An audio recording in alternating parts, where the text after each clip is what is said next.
La bienvenida a Jesús Esquivel, periodista y escritor. Colega, gracias por recibirnos la llamada y por atender al auditorio de Mega Noticias. Un gusto saludarla. Gracias a ti por la invitación. ¿Cómo se lee México desde Estados Unidos con esta alerta del Comando Norte y cuando se congelan activos de cabecillas del cártel Jalisco Nueva Generación? Bueno, primero hay que decirlo muy en claro, no congeló ningún activo el Departamento del Tesoro. Lo que hizo fue una designación como narcotraficantes significativos a estos dos operadores y a un agente de viajes que presuntamente trabajan para el cártel de Jalisco Nueva Generación. Lo que hace el Departamento de Estado es una notificación a los de Tesoro, a los estadounidenses que no deben tener ninguna relación con estas personas porque están sujetos a confiscación de bienes y congelación de cuentas bancarias que tengan bajo la jurisdicción estadounidense en algún territorio.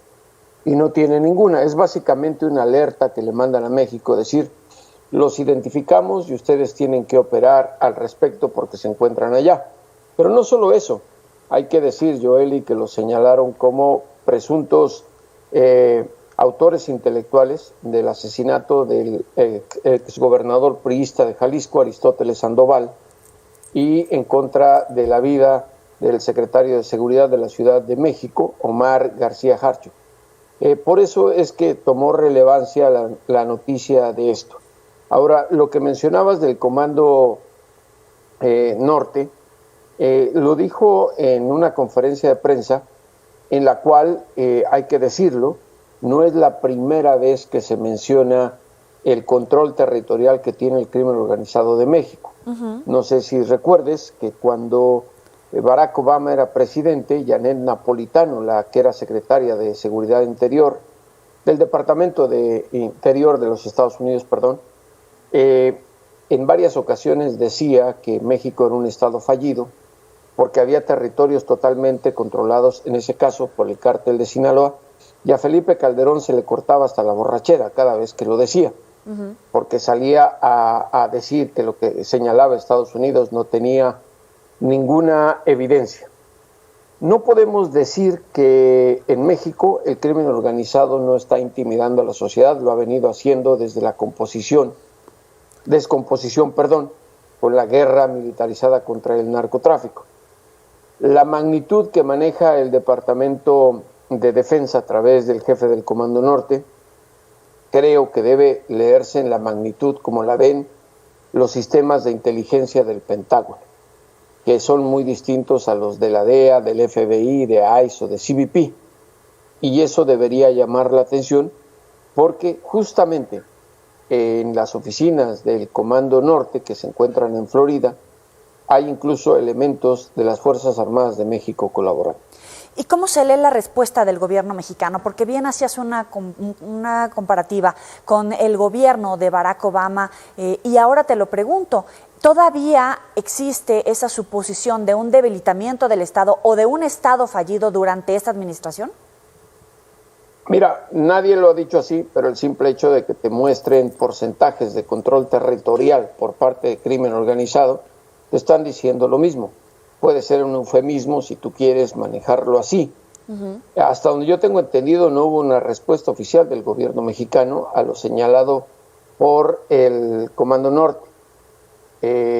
Lo que se espera, o se esperaría en todo caso, es esperar a cuál será la nueva relación en cooperación de seguridad y en la lucha contra el crimen organizado bajo las nuevas leyes que están imperando en México. Limitar la presencia de agentes extranjeros, que sabemos, esos cambios en las leyes estuvieron dirigidos a la DEA, por lo que ocurrió con el general Cienfuegos Cepeda. Sin embargo, me parece que la situación de seguridad en México sigue siendo muy precaria. Todos los días nos enteramos de asesinatos, de gente que ha desaparecido, y hay una atenuante que me parece que hay que poner sobre la mesa, y es que en el sexenio de Felipe Calderón los medios daban a conocer esto porque todavía los mexicanos no estábamos tan acostumbrados a los muertos y a este tipo de masacres. Recordarás que algunos medios de comunicación maiciados por Calderón aceptaron hacer un acuerdo para no publicar ese tipo de notas. Y ahora por otras razones no lo hacen, y quienes lo hacen son crucificados públicamente en las redes sociales por estar dando a conocer lo que pasa. Pero creo, Joely, que si hicieras una encuesta nacional preguntándole a la gente que sí conocen, y si es que no han sido víctimas de situaciones de violencia, la gran mayoría te diría que por lo menos conoce a alguien que sí. Y eso creo que te marca claramente, ya si tú quieres marcarlo en un mapa, cuál es la situación de inseguridad y de seguridad en la República Mexicana por la presencia del crimen organizado. Tú tienes un amplio conocimiento de las fuentes en Estados Unidos, de la información del aparato de inteligencia, ¿no? De estos comparativos, de estos datos. Y cuando México hace un cambio, por lo menos en la política o en el discurso, sobre cómo enfrentar la inseguridad, cuando se apuesta por abrazos, no balazos, cuando se promete que se va a terminar con la guerra contra el narcotráfico, pero tenemos estos episodios, estos índices, ¿cómo se evalúa el trabajo, la estrategia de seguridad del gobierno mexicano actual? Mira, creo que lo más correcto sería señalar que hay avances cuando hay menos muertos. Y me parece que el número de homicidios sigue siendo muy notable en todas las entidades, e incluso hay algunos estados del país que hace años era impensable que estuvieran tan percudidos por el narcotráfico. Y te menciono a uno, León, y a ciudades como Guanajuato, que ahora incluso llaman la atención después de haber sido, digamos, lugares tan tranquilos que ahora estén pues revolucionados por la presencia del crimen organizado. Me parece que seríamos miopes o tuertos, como quieras llamarlo, si pudiéramos pensar que con un cambio de gobierno las situaciones han cambiado. Y no es una cuestión de política, es una cuestión de acción. El crimen organizado sigue actuando por dos razones. Primero, porque en Estados Unidos ha fracasado su lucha contra el narcotráfico. No han hecho nada para detener la demanda y consumo de narcóticos. Donald Trump no hizo absolutamente nada. Con un muro le estaba vendiendo oropel a la población de su país. Y en México el discurso no hace nada.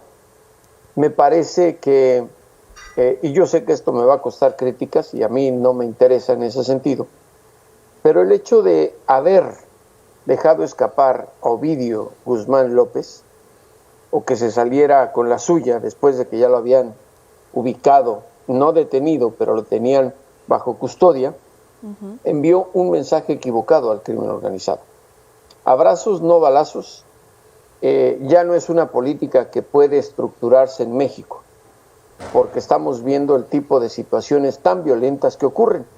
Hace, que serán 10 días o un poquito más, nos enteramos de más de una decena de policías que fueron ejecutados en una población en el Estado de México. Entonces, eso te pone claramente en la pantalla de lo que ocurre a nivel nacional, que no se ha avanzado nada con el tema político. Hay que tomar acciones concretas y me parece que todavía sigue siendo un acertijo sin resolverse en nuestro país lo que debe hacerse contra el crimen organizado.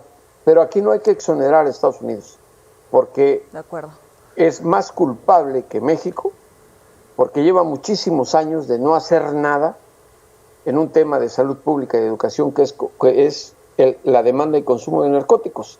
Se mueren en Estados Unidos todos los días, y son cifras oficiales del gobierno federal estadounidense, un promedio de 130 personas por sobredosis de droga. ¿Qué te dice eso? Que ni con muros, ni con la Guardia Nacional en su frontera sur van a detener esta locura de su sociedad de seguir consumiendo todo tipo de drogas. Yo a veces hago bromas muy crudas, pero yo digo que si en Estados Unidos a alguien se le ocurre morder una silla de madera y decir que con eso se puso high o loco, los mexicanos los van a atiborrar de sillas de madera. Es Jesús Esquivel, periodista, escritor, como siempre te agradezco, te aprecio muchísimo estos minutos para Mega Noticias. No, al contrario, muchas gracias. Hasta luego.